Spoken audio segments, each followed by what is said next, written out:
এটা আতিয়া রহমান পার্কে সিঁড়ি দিয়ে উঠছে।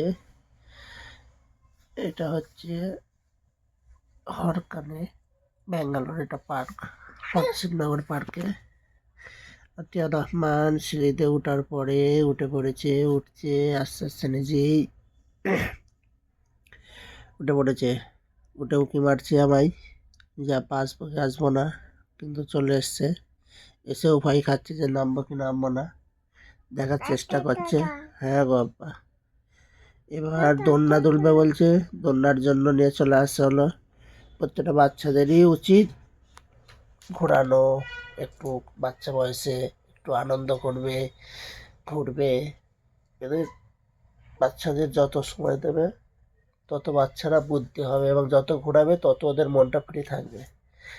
সেজন্য সব প্রত্যেকটা বাপ মাদের উচিত বাচ্চাদের ঘোরানো বা তাদেরকে হাসি খুশি রাখা, চেষ্টা করা। দোলনা হয়ে গেছে, এবার সেই ঘোড়ায় চাপবে, ঘোড়ায় টকবক টকবক করে হয়ে গেছে।